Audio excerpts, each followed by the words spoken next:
Welcome, everybody, to a new edition of UFO Man Live. My name is Tim, or UFO Man, and to my side is my co host, my friend, Tommy Highway. Tommy? Hey, folks, Tommy Highway here. I want to thank everybody for coming out. As always, folks, we have a fantastic show for you this evening and a very special guest. His name is Steve Barone, and you've seen him here before, folks, because I'll tell you, he's absolutely amazing. The man is actually out of Summerlin, Nevada, which is a suburb of Vegas, and he captures some of the most incredible UFO footage and still photos that, frankly, I've ever seen. He's here with us tonight. He's going to share some of his work with us. He's also going to go ahead and show us some of the cameras that he uses and maybe share a few tips with us as well. So, Steve, thank you for being here with us tonight, sir. Hey, thanks for that. I loved your intro. Thank you. I kind of motivated there. Okay, Steve, can you tell us a little bit about your background? Yeah. First of all, I'm 67 years old. I've lived in Colorado, Nevada, California, Utah. But, I was in the Navy at the age of 17, got out at 20 during Vietnam. But anyway, I've done everything from being a logger, working in sawmills, a carpenter, building furniture, building doors. And then when I finally got married, I knew I had to get serious. So I went to work in a high-tech field in the San Francisco Bay Area, where I did that for 18 years until I retired. Tommy? Fantastic. Well, I'll tell you, Steve, you've actually captured some of the most, again, interesting footage that I've ever seen. And we've been doing this for a good piece now. Can you kind of tell us how you got into that and how did all that come about, if you will? Yeah. Well, there was a time where I was really kind of jealous of people in Phoenix who were able to see the Phoenix lights, and everyone knows that was real. Just there were thousands of people saw that. And I just thought it's not in the cards for me. I mean, as a young man and, going into my older age, I did see a couple things in the sky, but they were always far enough away where even if you reported it, nothing big was going to come of it. But at the age of 57, right after moving to Las Vegas, my wife and we moved here in July of 2011. And we bought the house mostly because of the view. We have a view of the entire Las Vegas area because we're up a lot higher and we're near the entrance to Red Rock Canyon. But anyway, in October of 2011, we took a cruise. We flew to New York City, got on a cruise ship and went up the eastern seaboard all the way up into Canada, where the final leg of the final port of our trip was in Halifax, Nova Scotia. And anyway, as we were leaving that night, that final port and heading back to New York City, it was about 9:30 at night. And back in those days, I used to smoke. I'm proud to say I'm almost 5 years now of not smoking. I was able to quit, but if I never smoked, I wouldn't be sitting here right now because I wouldn't have seen these things.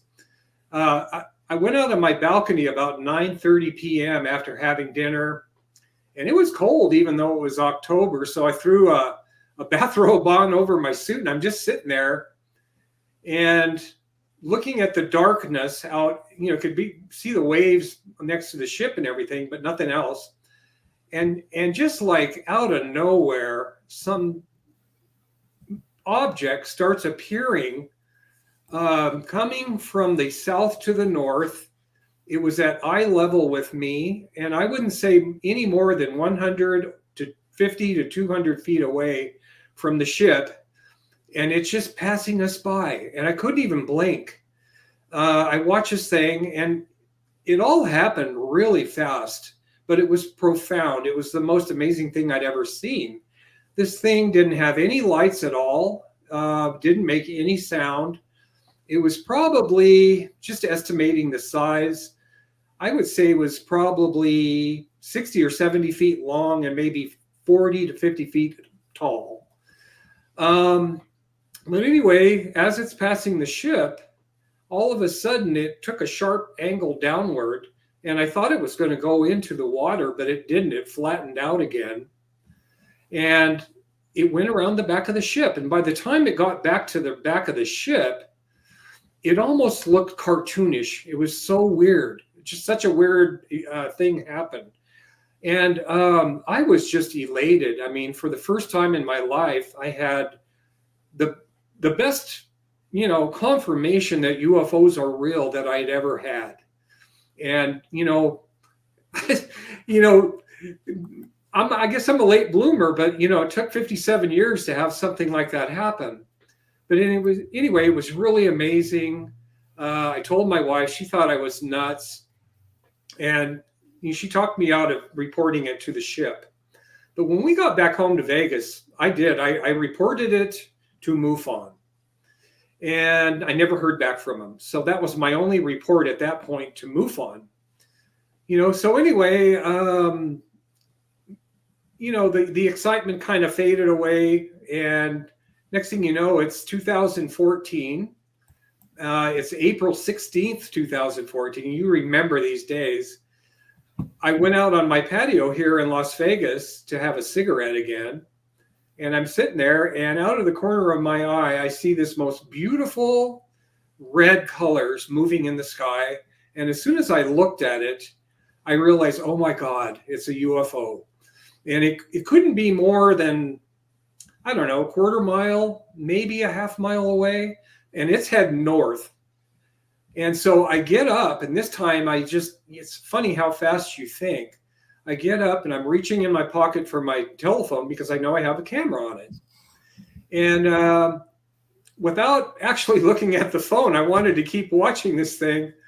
By the time I got my phone out and got the camera turned out, it was already about 14 miles away. That's how fast it was going. But I forgot the most important part.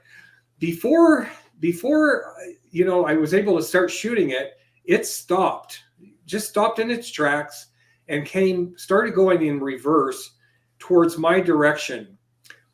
My adrenaline was already running, and then something spooky about it hit me, and I thought it saw me and it was coming back. But then again, it stopped again, and then it kept on going. So anyway, long story short, I got the camera out, and it was really hard to shoot video of this thing because it was running all over the place like a hummingbird. And but I got over 5 minutes of video of it, and it took me a few days. This is when I first started learning how to make videos, submit something to MUFON. And I think it took a few days, and I reported it to MUFON. And anyway, long story short is initially they came back saying it was a DJ Phantom 2, which was really an insult because this thing scared the shit out of me. And it was huge, and there was no way it was a drone. And so they showed their pictures of a DJ Phantom 2. And what I did is, even though I'd never made videos, I'm good with graphics. I mean, I was able to go and break that video down into single frames and show and prove him that to this guy that investigated it, it wasn't a DJ Phantom. So it ended up being that the case ended up being an unknown. They couldn't identify it. So I was pretty happy about that. That was my first time they had ever answered. But that's where I got the idea that I know they're real. And I've had 2 close-up sightings within about a 2.5 year period. And that's where I decided to go after them. And by that I mean is I figured it's a numbers game. Here I am in Las Vegas. I have one of the best seats on the planet for seeing this desert and the city around me. And I thought if I go outside every night and put in time, as much time as I can stand, that somewhere along the line, I'm going to gather some footage. And so in the first 3.5 years, I did that about 1,000 nights easy outside doing that. And that's where most of my footage comes from. It was amazing what happened. But ironically, though, I never had a sighting that I captured on video that would equal those 2. So my goal was to get the mother of all UFOs, and I've got some good ones, but I still don't feel like I've captured something at that level. So that's how it all happened, you know. And now it's almost 8 years later. I have slacked off a lot because the weather is pretty intense here in the summer with the heat, and even now it's pretty cold. And the other thing is I dedicated so much of my time to it initially that I was getting sick. I was losing weight. I was skipping meals. I mean, I have to say I was obsessed with it.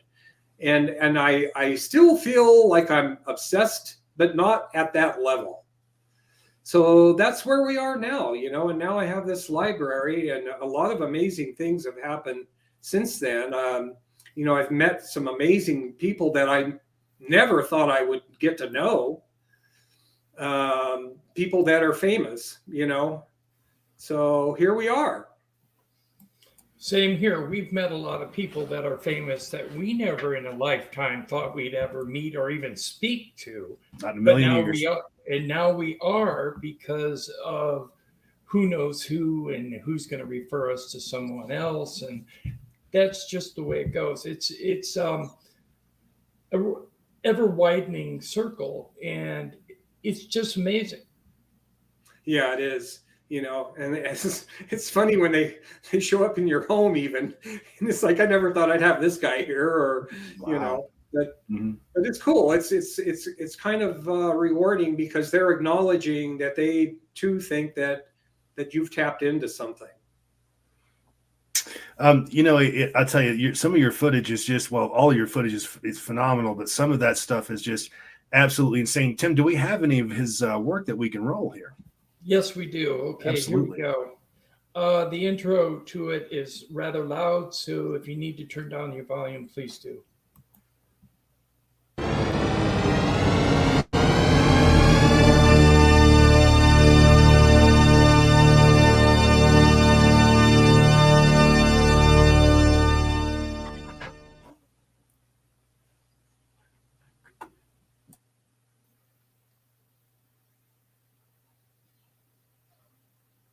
Okay, here's that red light. Is this the one you were talking about, Steve? Okay, what these are is these are 3 different occasions. When that's so fast, it went by so fast. We're jumping into a different video now, but over near Nellis Air Force Base and between it and downtown Las Vegas, I caught this really bright red UFO. And as soon as I got it close to it, it just disappeared. And in the first video, this doesn't show all of it because this is a best of.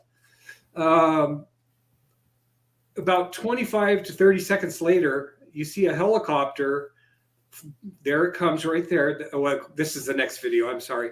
A helicopter comes up, flies to the spot where that disappeared, turns around and leaves. Okay, so that was that.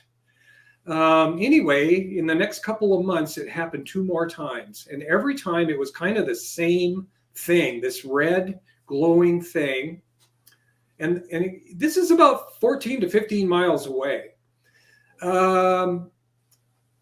For the second time, it showed up again, and it did the same thing and was almost in the same area. It was off by probably a few blocks, and it disappeared. And finally, on the third event, it did that same thing again. It showed up, it disappeared, and I was thinking it always disappears fast, and it never comes back. Well, wouldn't you know, that time it came back. And this time when it came back, it had another one with it. And it did that same thing. They both were cruising in my direction a little bit, and bam, you know, they were just gone. And since then, I've never seen them again. But this area right here is over near Frenchman Mountain in Las Vegas. I know a lot of people over in that area, and they all, to every one of them, sees incredible, strange things over there. You know, it's only a few miles from Nellis. So that was that one, and those were made with my Galaxy telephone. When I first started, I didn't have money to buy cameras and do all that, and So I had to use my Galaxy. I think that was an S4 at that time. And then that's that same area again on a different night. I get this thing that's beautiful color, but it wasn't around long either. Wow. Okay. And then this story here, these things. Okay. This is shot. I don't have that camera, but I can show you guys one later that's from the same company. It's just more high tech. These videos here, the story behind this is amazing. This is when I first started gathering a few subscribers, and I got a subscriber back east. His name was Tony Ivy, and then the super nice guy. He wanted to donate a night vision camera to me. He's in North Carolina, and I've never asked for donations. I've never set up anything where I won't want anything from anybody, except for them to watch my videos. But he wouldn't have it any other way. He said he had about 7 cameras, had 2 of the cameras I filmed this with, but it's all night vision. And anyway, I finally couldn't say no, and I took it. That camera is probably the reason that we're sitting here right now, because without it, I never would have seen all this stuff. Most of these videos, like this one here that we're looking at right now, you cannot see these things with the naked eye. You can't even see them with a digital camera. It wasn't until I got the night vision that these became apparent to me. And a part of the sky in the northern part of the Las Vegas Valley, up over the Las Vegas mountains and the Sheep Mountains, that these things were there. And I mean, just imagine yourself out there and all of a sudden you see something like this. You're doing a happy dance when you're watching these things, and I just thought, I hope this isn't a one-off. And it wasn't. This went on for years. But now what I see now is it has changed. And I think it might have changed actually because of me posting these videos. Whoever are putting these things up in the sky, I'm sure they were aware that I'm showing these videos. And I'm even urging other people to get night vision and join the club. Help me document this stuff. Astonishingly, nobody has. And I don't even know how many of these videos I had. They're beautiful. Look at that, whipping around that tower. There was one of them that Paranormal caught on camera did for me. And whoever it was that was looking at the video was pretty sharp, because he caught a scene where they were in such a position where it looked like the Orion Nebula, and the way the stars are there is that the Pleiades? Right. Anyway, they used that. I thought that was pretty cool. I never even noticed that. But these things were just incredible. They were doing things that I've never seen anybody anywhere do. They would lock into a formation, a geometric formation, and go into a tumble and do things where no matter how much they were moving, once they were done making that move, they were in a perfect line, doing things that you wouldn't believe. And, unfortunately, I don't see a lot of that anymore. The one good thing that did happen with this, though, is in 2016, the big UFO guru from Mexico, Jaime Maussan, brought his team here for 2 nights in a row and did sky watches from my backyard.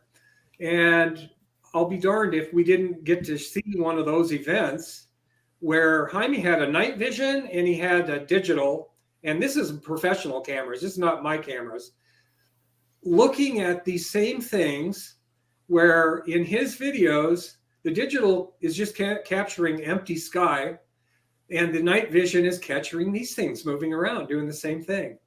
So that was rewarding to have that happen. Confirmation. But it wasn't just that. You stopped right now on a screen where it was just my Canon Vixia camcorder, and it's HD. I love that camcorder. It took a lot of good videos. But this is in the southern part of the valley where a lot of strange things happen as well, all on the edge of town. And behind them is not tall mountains, but mountains. So when you see these things moving horizontally, perfectly in a straight line, you know they're in the air and not on the mountain. So yeah, I mean, I just devoted a whole bunch of time to all of these things. And it's hard to stay indoors when you know that all you have to do is be out there and wait and watch. Well, they say that I improve my cameras. They say that they come in and out of the atmosphere so often that NORAD has actually been tracking them for decades doing this. Oh, I'm sure. I'm sure. If you can pause that video you just did, that's a real interesting one too. One of the things I noticed over time was that where these events are happening with these objects right here that you're looking at, they all kind of seem to relate to something that another guy by the name of Charles Hall had talked about when he was a weather observer back in the mid 1960s for Nellis Air Force Base. Charles Hall is the guy that, just like Bob Lazar made Area 51 famous, Charles Hall made the tall whites famous. And this video right here that's frozen on the screen, where those objects go down behind the mountain, that's La Madre Mountain right near my home. I know that mountain really well because it's in my front yard, and so I got Google Earth. I drew a line right from my house through that mountain where they went down, and they went. Wouldn't you know that what's right there where they came down it's called the Clark County Charcoal Kilns. And back then they used the charcoal in mining way back in the 1800s, because Nevada is a mineral rich state. We have a lot of silver and a lot of gold here. But anyway, the charcoal kilns are very isolated now, and you have to have a 4-wheel drive to get up there. But anyway, he said the tall whites, Charles Hall said the tall whites like to go to this area and park their saucers or scout ships or whatever they are, get out and let the little tall white children play. And so anyway, this night when these 5 objects went down there, they never did come back up. They either that or they just waited longer than I could wait. But this video was amazing and just went right through there. And it had me thinking, you know what? Charles Hall was telling the truth.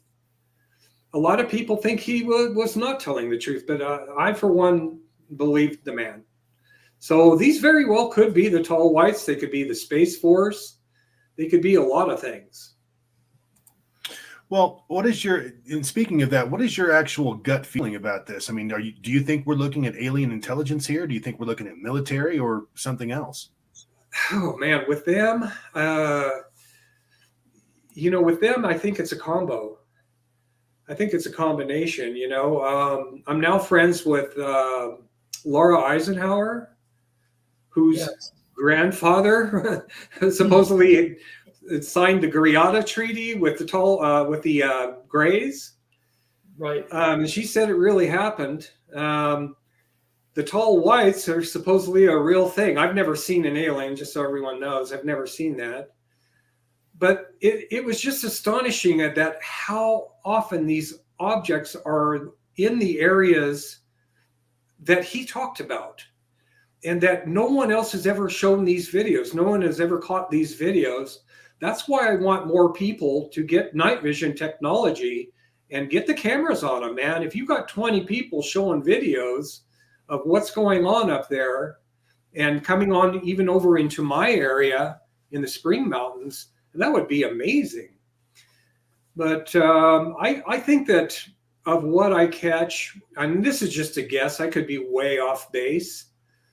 I would say it's more like a 70%, 30% thing. The 70, I would say that it could be reverse engineered, or it could be alien technology that is in some kind of treaty with us. So maybe it could be our own guys piloting him. Who knows? I don't know. You know, when I made that decision to document these, I wasn't going to try to prove that they were aliens or anything else. The only thing I wanted people to understand is that there's technology going on here that's way above and beyond anything that we've ever been informed about. So, if we came up with it, good for us. But if we didn't, where did we get it? So the screen you have up right now, Tim, is that is also near my home. Unfortunately, when I made this video, it's jumping into other things real quick. But that green screen that we were just looking at is the triangle. It's of an area called Blue Diamond. It's called Blue Diamond. And what Blue Diamond is, it's up in Red Rock Canyon. And it's a place where back in the early 1920s, they started mining gypsum there. And the gypsum was some of the purest gypsum in the world. And it was so pure that they said it's like a blue diamond, which is very rare. So that's why they named it Blue Diamond, right up on those cliffs. So anyway, on this night, you guys, sometimes when nothing much is happening, I always figure, why waste, my time? Even though I'm not seeing anything, I'm just going to set my camera up like you would a fishing pole on a stick and see if you can get a bite, right? So I just turn the camera on, walk away, go in the house, whatever, have a beer, whatever, and let it run. And on this night, I brought it back in, and these two objects, these, lack of a better word, little triangles showed up. To me, what they look like when looking at them very closely, they almost look like if you could imagine a fried egg, where the white part of the egg is a white triangle, and then the yolk is the dome. And that's what they appeared to look like to me. And I remember feeling that for the first time, it seemed almost as if they were alive. I know that sounds really weird, and I'm a really skeptical guy, so I don't know about that kind of stuff. But they just looked like they were having a ball, and that they were flying out of the canyon into the Las Vegas area. And that was only about 2 miles away. I can honestly say that coming up later, we have a slowed down version of those two triangles, so we can really get a better look at them.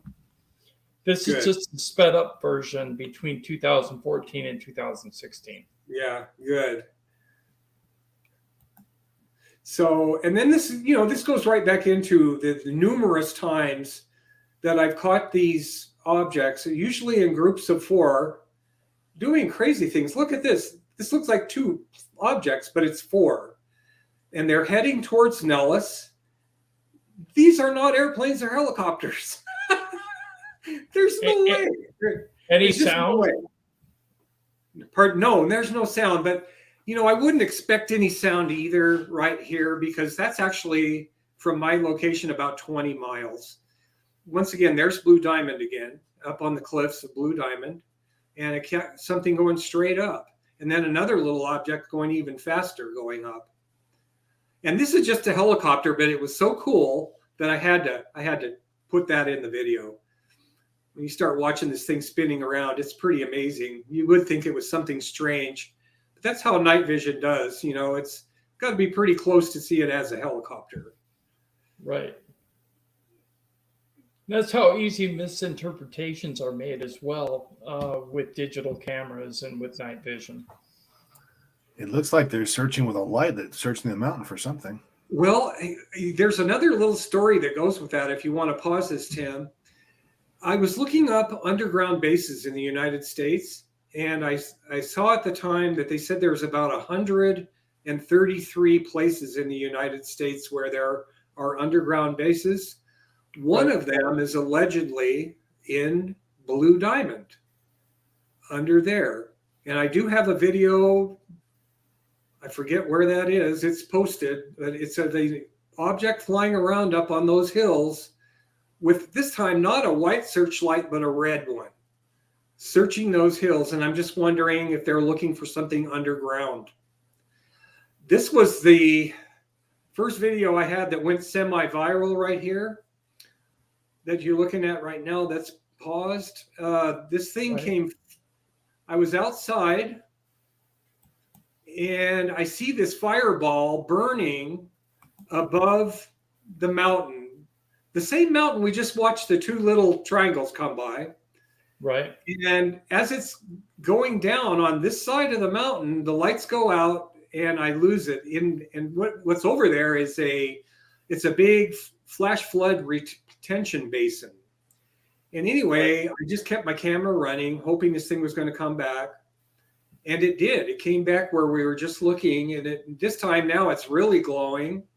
It's above, it appears to be above this 2-story, I don't know if it's a condo or apartment, but it just sat there. It just sat there glowing. And all of a sudden it started dimming out. It broke up into 2 pieces and disappeared. That's what we just watched before here. Outstanding. And this, I can never pass up a good full moon. I know what this one is too. This is another one that shows that these weren't drones. Hold on a second. Right there, those are the Red Bull skydiving team. Whoops. Yeah, go ahead. I'll wait until you get to it. If I would have known what to give you, I'd give you shots where you didn't have to do this. That's the Red Bull diving team? Yeah, that was the 50th anniversary of Caesar's Palace. Oh, wow. They flew in and did their thing in wingsuits. Cool. Southern Valley again, and then these are the same ones that I can't see without the night vision. This one's cool. Oh, this one was amazing too. This one is one of the ones I turned into MUFON that came back as an unknown. There are 3 UFOs, and initially I thought it was an airplane. And what these are is this isn't the actual video just running. That video went on for 17 minutes.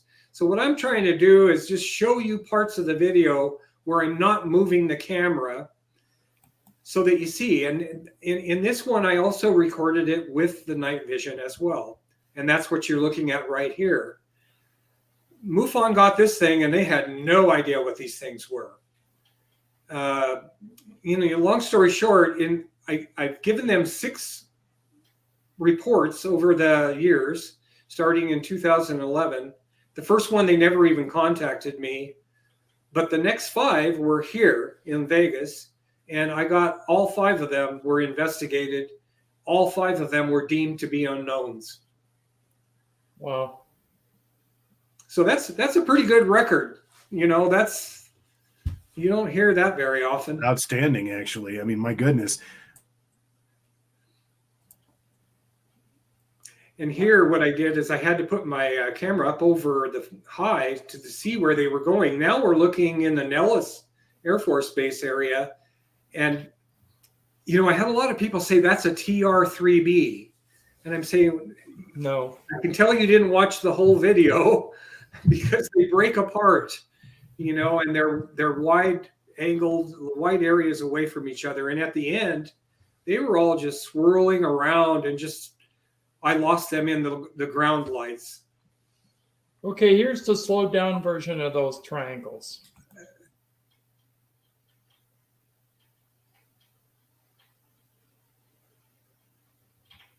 There we go. You can kind of see where it looks like it's flapping. And you almost see a little dome on it. The top one goes into somewhat of a barrel roll while the bottom one stays in one orientation. Some people felt that was a shadow because there was a moonlit night, but it's not a shadow. There were 2 of them. Almost reminded me of the Jetsons, Well, that's really I'm dating myself now. Kind of reminded me of manta rays. Yes. Yeah, exactly. Exactly. I changed the colors so you could see them better. Yeah, I've done that too. See, now they're triangular. and that top one is banking while the bottom one's still pretty much going kind of level. Now it's turning a little bit, but there's also a dark spot right in the center of them. I could tell that on the bottom one. Right. That's incredible. Yeah, as you guys know, resolution gets lost when you upload these things to YouTube. Right. On the originals, it's much easier to see. And, you know, my editing software, I can break it down to single frames of the video. And it's amazing what you can find in there. You can definitely tell that these are triangular in shape or even dart shaped. They kind of got almost that delta wing to them or something like. Yeah, that was my sky fishing night. I actually got that term from Jaime Maussan. So you know, I didn't see him, but boy, I was happy to see him when I took the video inside. Okay, you guys, on the right, you see this thing tumbling through the sky, this dark, dark black object.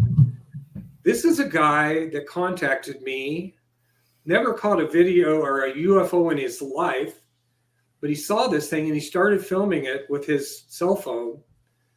And he did a really good job. But like other people who have contacted me in the past, he didn't want to deal with the ridicule and all of the nonsense that comes with being a UFO person. And so I told him, well, I'm going to go ahead and just put it up. I won't mention your name or anything. But before I did, the photographs on the left, I was outside with my Nikon P900 on the day that I took these pictures, because it was super, super clear. And I just wanted to take a bunch of super clear pictures and see if anything at all showed up, and I'll be damned if it didn't. The same black object, I feel, is the same thing, showed up in my photos. And look at that, like, energy field or something around it. That's why I ran them through so many filters. So this thing showed up in two different photographs, but in both photographs, it had this aura or energy field or something. And it was such a dark black that it just stood out, even though it was down low and there were buildings behind it and everything. It stood out. And I've seen this kind of thing before. Actually, you showed one earlier. Right. So who knows, you guys? I mean, sometimes these things can probably be right over your head and you don't even know it. Look at that. I mean, that aura around that thing. I mean, that just looks so doggone artificial. It's just crazy. Yeah, that's an acorn shape, you know. And I don't know, man. It's just astonishing. You know, as lucky as I've been at night catching things, I was equally unlucky during the day. I didn't ever put much time in during the day here, mostly because of the heat. It's hard to stay outside very long when it's 115 degrees. Right. Or if it's 30 degrees, you know, and people don't realize it also gets cold here. But I am starting to get more things from the daytime, but they're more like photos and almost accidents, you know. So anyway. We anyway. do have some of your photos later on that we will show everybody in the chat room and who's participating online. Okay. Yeah, this was a good one too. This we covered this one on Fade to Black with Jimmy Church. This was from I don't use it for UFOs, but you can see what happened there. I bought a Galaxy S21 Ultra telephone, and I didn't really care about having a big fancy phone, but I bought it because of the camera. Right. So this thing, I caught it. This was a hyperlapse. And it caught this thing, and it's really interesting to watch what it did, frame by frame. But when it leaves, there's a point there where you almost see it take off so fast that it becomes a streak. That was crazy. Oops, typo. That's okay. They are Cleops. Cleops. Yep, there you go. New word. Yep. Okay. Let's see. Trying to remember this one. This was quite recent, actually, in 2020. So, Yeah. Okay. Oh, I'm not sure about that, but this was pretty interesting too. This is where I started with my. That was with my new night vision monocular. So it shows color a lot better than the ones in the past. You know, night vision, usually what you see is the green screens. right. The technology also has the ability to do them in black and white or even color. And for Right. what I do, I felt that green screens, that's what everybody does. You know, I want to see what they look like in color. So Right. normally 9 times out of 10, I'm going to shoot it just like I did this one. And just let the colors show. And that area over there. I noticed it flares up really bright. Yeah, and that part of town is it seems like with me more times than not these things are showing up maybe not over the city but right on the edges of the city, you know. And so in my mind that thing is probably not actually over any neighborhoods, but it's right there next to them.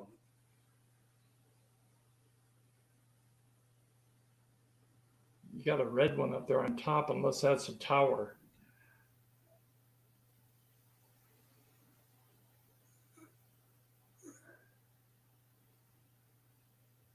Oh, look at that. I don't know what to say about some of this stuff.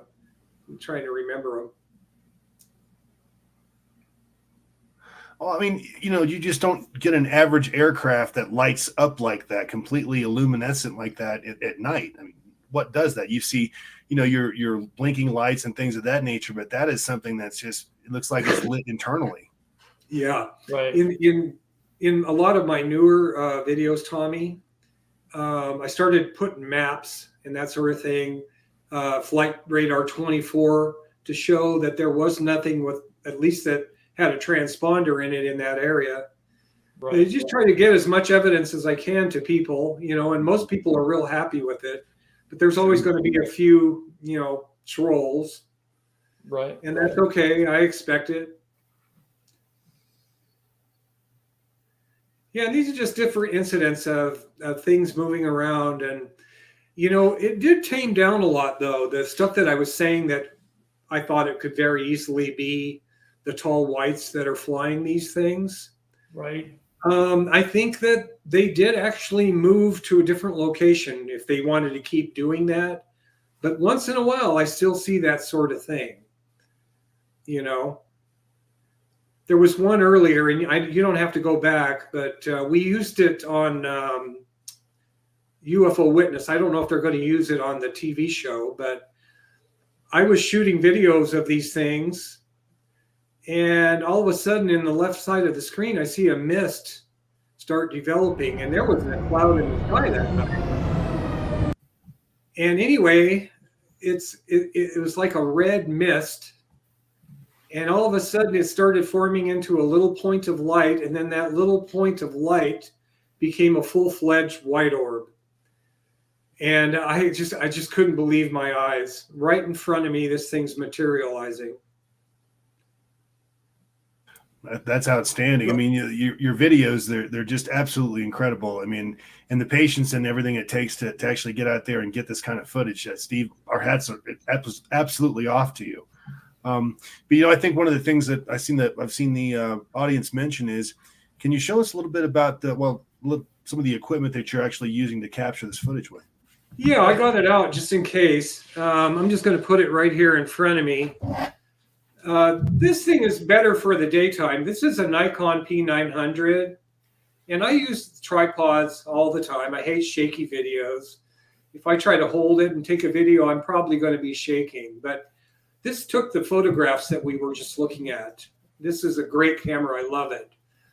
The next thing that I purchased is a Luna Optics Night Vision Monocular.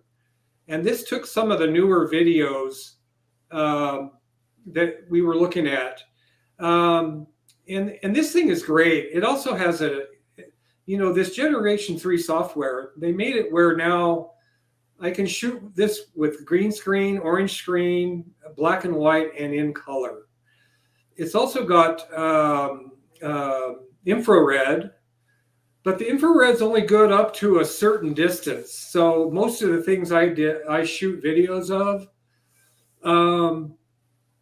it wouldn't work. That would never work.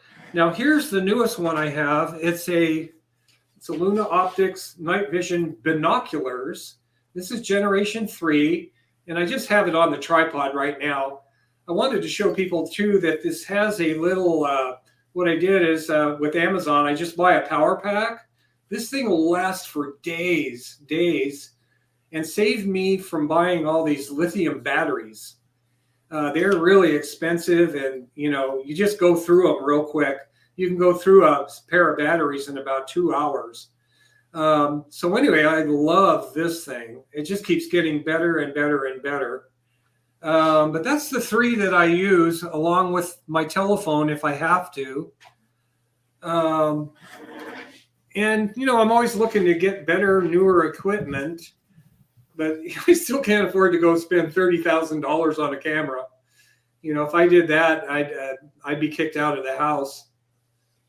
Okay, Steve, we have some photographs that you took with some of those cameras, and we'd like to go through them, if that's Sure. okay with you. Okay, let's see here. Here's the first one. Yeah, guys. Okay, now this is not a photograph I took, and it looks dirty because this came from MUFON, and the area that we're looking at below is Red Rock Canyon, right near my home. And that same mountain we just looked at, the two little triangles passing. Look at this thing. You can see details on this thing, and it's moving so fast. But anyway, the story behind it is there was a guy staying at the Red Rock Resort, and he was getting ready to go golfing. It's like 7:30 in the morning, and his room faces Red Rock Canyon. It's just absolutely gorgeous. So he took two photographs. One just was normal of the canyon, and the other one had this in it. And I just thought it was astonishing. I mean, it's not mine. I wish it was, but it's just an astonishing photo that shows there's a saucer right there. And it's coming out of Red Rock Canyon, just like those little triangular shapes we just looked at were. Now this is just using both my Galaxy S21 Ultra and the Nikon P900. It's probably a mixture. I laugh because I said I should have called this a double stuffed Oreo, but it's something weird, and the reason in that video we were looking at, I included so many other just normal photographs, was I wanted people to see that these were very clear photographs, and that if I caught an airplane, it looked like an airplane. If I caught a bird, it looked like a bird. But these things were different. They were a lot different. This was definitely with the Nikon P900 over the mountain. That's La Madre Mountain right near my home. And once again, just weird stuff. And when I see them, they always do have some little field of something around them. Okay, there's the black thing again.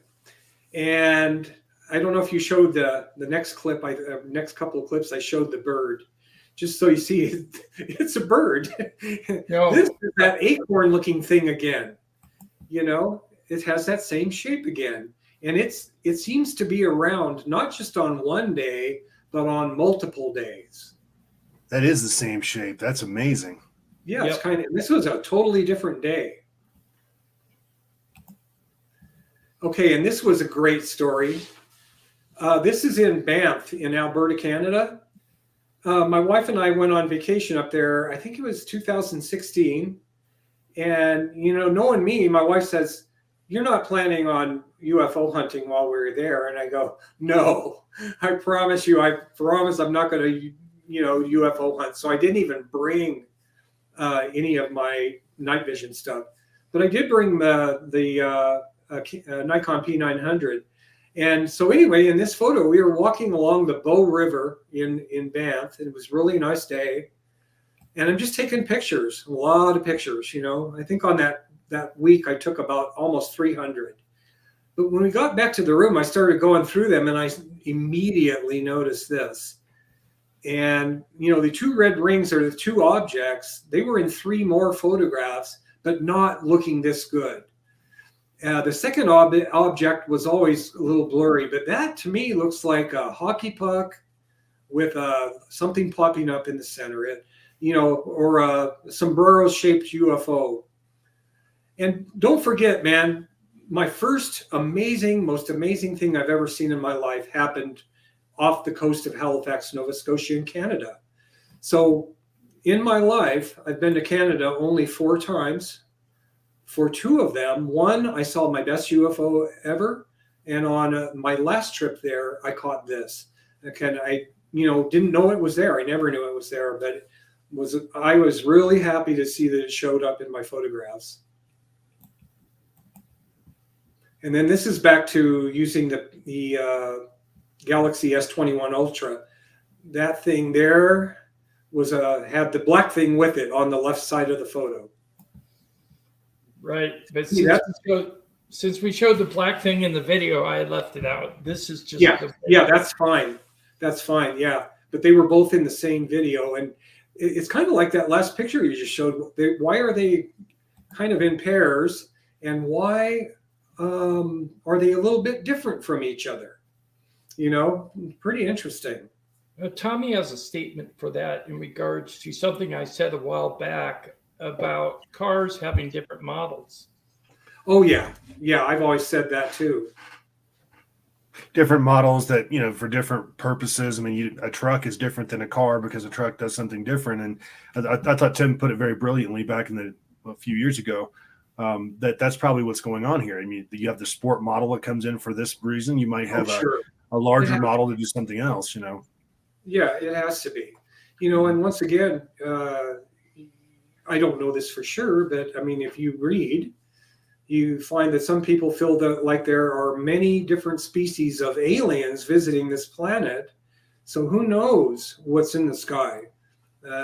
One thing may be completely different from another. What was it? The Deputy Prime Minister of Canada, I believe. This was probably 15 years ago or something like that. He came out after he was out of office and declared that there were dozens of species, or at least a dozen species, different species that had been interacting and visiting Earth. And you remember that guy, Tim? I think it was like their vice president or something, if I'm not mistaken. Yeah, he just recently passed away. I don't remember his name. You're talking Hellyer? Yes, Hellyer. Mm-hmm. Is it Paul? Paul Hellyer, yeah. He actually said there were 59 species visiting or engaging Earth that were cataloged.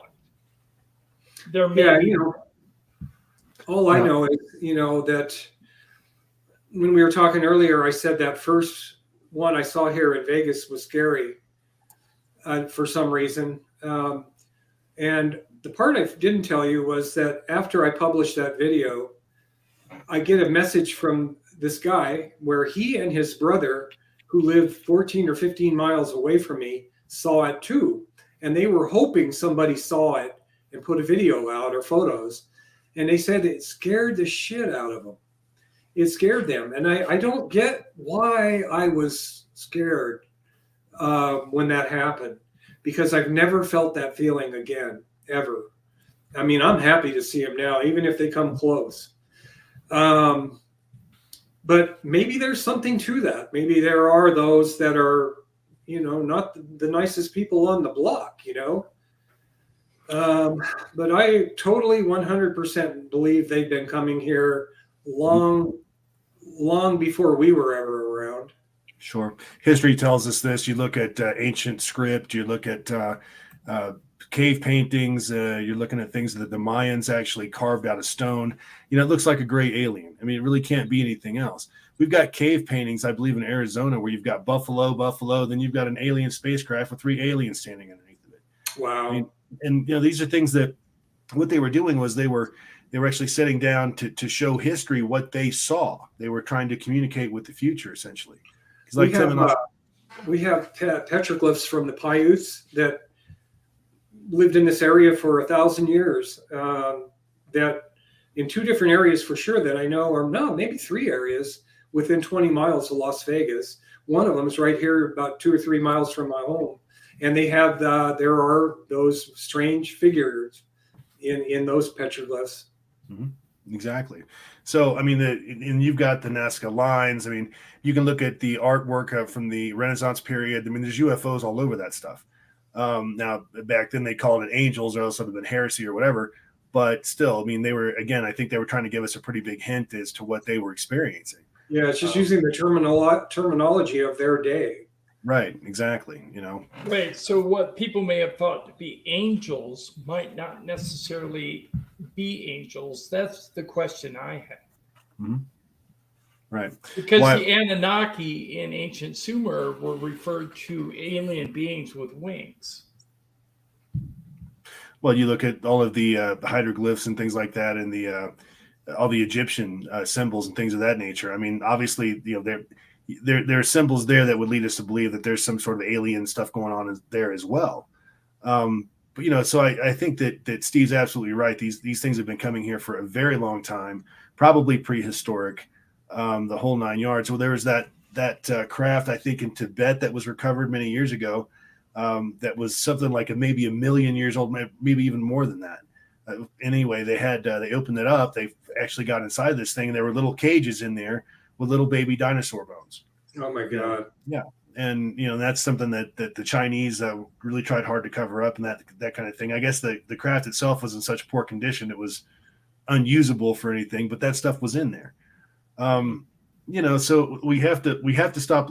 And I keep driving the point home that Lou Elizondo keeps making, because I think it's brilliant. You know, at this point, we're no longer at the stage of, you know, if these things exist. It's okay, we know they exist. Now, what are they? Who are they? And what do they want? What is their agenda? And I think that's the bigger question we need to be asking ourselves as a species. Right. Right. My way of looking at it is, if you just take Earth and you look at life on Earth, there are more than 1 million kinds of life, and it's teeming here, right? Mm-hmm. So I for one think we're all connected. If you're on the opposite end of the universe, it's still connected. We're part of this universe. So if they say life only exists here on Earth, that's like saying you take a microscopic drop of seawater that is teeming with life and you put it in that ocean, but nothing else has it. No way, man. It's all the same. Mm-hmm. It's all the same, and we are all connected. Gosh, if there could be trillions of planets out there in the last estimate, and if we're the only game in town, that's just depressing. Sorry, It really is. Then we are special. We're very special. Right. Yeah. Well, I just don't believe it's mathematically possible that we're the only life out there. I mean, our own planet has hosted all kinds of various different kinds of life. I mean, the reptiles, I should say, were in charge of the planet. They dominated this planet for, you know, millions of years until they were wiped out roughly 65 million years ago. Then came the mammals. I mean, so this isn't happening other places. I just find that hard to believe. Yeah. Right. I agree with Tommy. We do have to mention that Steve Barone was recently interviewed for an episode of UFO Witness. It is an episode coming up on, I think, Discovery Plus. Don't know the air date yet, but Steve, can you tell us about it? Yeah. This was actually going to happen last year, but by the time I got to the producers and directors and everybody, they were all already shooting their last episodes of season 1. And so I didn't hear from them again. When I hear this kind of stuff from people that they want you to be on their show or whatever. I try not to ever get excited about it because a lot of times it just doesn't pan out, never happens. But anyway, just a couple 2 or 3 months ago, I hear from them and they're coming to Vegas, and they're going to come to my home, and Ben and the whole team, they were here. And so we just covered a number of my videos that they were interested in, some of them that we actually just looked at. And I got to tell people, I'm not trying to plug the show, but he is the nicest guy, down to earth, even dressing normally like a normal person dresses. But when he left, I felt like this guy is the real Fox Mulder. His grandfather was at Wright-Patterson Air Force Base and he was involved in all of this secrecy. It's just amazing, So it was a real honor to meet him. The last time we had a TV crew here, it was actually the same company, Anomaly Entertainment, but they were shooting for Rob Riggle, Global Investigator. And that was about UFOs, but it was a more fun thing.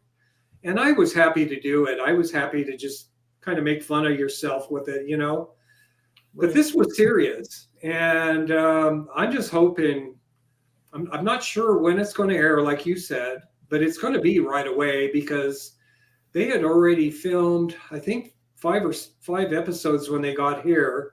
And they were only going for a total of 8 like they did last season. So I'm thinking they probably have those next 2 episodes done now.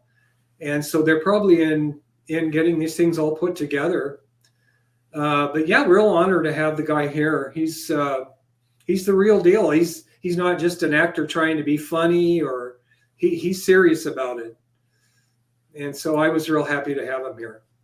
We were really happy that you got on UFO Witness, where in the past we tried to get you on, what was it? Paranormal. What was that show? Paranormal Caught on Camera. I don't know who did that, but I ended up on that show too. Yeah, I referred you on that one. Yeah. So, well, thanks. You're more than welcome. You need to be out there because your information and your footage and the way you document things is so professional that we want to let people know that you exist and that there is good quality footage out there. Now, I know that sometimes in the past, when you first started, there may have been some misinterpretations, but since you've gotten updated equipment and doing a lot more daylight sightings, it seems to have cleared up, especially when you show the difference between a helicopter and a bird, then people know. Yeah, I always try to do everything I can to debunk my own stuff. Right. And I have to admit, man, when this started, those first 2 UFOs were so magnificent that there just didn't leave any doubt at all in my mind. And they were close up, and once I started getting the equipment, the misidentifications that I made, they fooled everybody because it really looked good. Me included. And the thing is I don't stop trying to debunk. And I've had other people help me. I found out that, wow, these videos are great. I feel sad that I have to delete them, but they weren't UFOs. And this is what they were. They were, they could be a train coming across the desert 30 miles away. It could be guys and women, men and women on mountain bikes at midnight riding along the edge of a cliff. I thought no one does that. Oh yeah, they do. They do. But I had, over all this time, I've probably taken 30 videos down. And I apologize. And to be honest, the people that I've dealt with said, thank you. That increases your credibility. Exactly. It doesn't bring it down. You're just trying to bring something to people that is real, that is something they don't see every day. Right. And so, and I'm glad I had those misidentifications because at the time I thought they were UFOs. And so that kept me really motivated to keep going outside night after night after night because it does get really boring. Mm. There's times when it's just beyond boring. Well, Steve, I really appreciate your neutral approach on it. The fact that you're not out there saying, okay, these things are definitely aliens. These are aliens. You're not really doing that. What you're doing is you're approaching this the correct way. You're saying, okay, this is the evidence that I have. Here it is for you to look at and all that, to actually examine. Now make up your own mind. And I think that's very important. Oh, I see so much arguing and bickering going on with all of that stuff, and if I see somebody step out of one of those things, I'll be the first one to tell you, hey, that was an alien or whatever. Sure. But I've never seen that. And even early on, I knew that would not go well if I tried to do that because I don't know, but what I do know, I come with a technology background. When I got married, I went to work for this computer company that makes the memory platters for disk drives. And I worked there for 18 years, man. And, you just tell what it is. You don't make anything up. You just tell them what it is, what you think it is. And slowly but surely, you start getting people that are following you.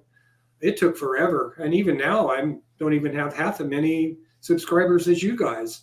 But that's fine. I just want to put it out there, and I want to address it as incredible technology that, and like I said earlier, the friends you meet, when I mentioned the Space Force, we do have a Space Force now, right? There are people that tell you we'd had a Space Force for actually a lot longer, ever since even maybe Ronald Reagan. I made friends with Gary McKinnon in the UK. And he's the guy that hacked into the Johnson Space Center and NASA and found all of these documents talking about ship-to-ship transfers, non-terrestrial officers, just amazing things. And, I don't know. I don't know if I was chosen to do it. I kind of feel like it's more just dumb luck that I happened to be outside smoking cigarettes when this all happened. But, I just decided I'm going to do something with it, and I don't care if people attack me because, I'm getting older. I'm already 67. That's not real old, but it's getting up there. And I'm not going to lose any sleep over it if people don't like me or, they think I'm not telling the truth. Mm-hmm. We think you're a wonderful ufologist and videographer, and we appreciate all your work and effort, and we hope that you continue to do so because it is breaking ground in the UFO community. And folks, just to let everyone know, Steve has always been very, very generous with this channel in terms of providing us with content and things of that nature. You've seen a lot of his videos here. The band's just amazing. He's a really great guy. Just a real good heart. Well, thanks you guys. I'm always honored to be on your show too. We would like to show a screen grab of his YouTube channel so you know what it looks like when you go there. Oh, wait a minute. That's his Facebook page. Well, that's kind of what it looks like anyway. That's his Facebook page. And this is his YouTube channel. It's UFOs over Vegas, folks, and it's phenomenal. I mean, you can go over there. You could just spend all day looking at those videos, and each one is more mind-boggling than the next. It's just crazy. I appreciate it, guys. I agree. And I'm sure there's videos people will see. Well, that's not this or that, and that's fine, man. I welcome that. When I do put a video up, though, I usually do it in the, with the intent that I think this is something special. And it's not because it's aliens or anything like that. Also, we want to note that Steve does all his own graphic art. So when you see his header right here, he created that. In fact, I think if you go over to his page or his YouTube channel, you'll see several different versions of his header from time to time because it changes. But this is a very good one as of late. Well, I appreciate that. Incredible. You know what? I just got to say the reason for it. 2 years now, we've been living with COVID, right? And I was doing some of this back when I left the high tech field. I went into web design, and Right. that's what I was doing when I lived in Utah. I got a real estate license, and I hated real estate, so I started designing websites for people, and they were getting results. So I made a living doing that. But I also wanted to learn how to do graphic design, and I was okay at that. But when this pandemic hit, I bought this software programs, and man, it was a lifesaver. Just keep from getting bored to death of not being able to go anywhere or do anything. So it finally got to the point where, although I'm not an expert, I can get by. Yeah, we want to thank Steve Barone for creating our header on our YouTube channel. He is the designer, and he has done all the artwork. Here it is.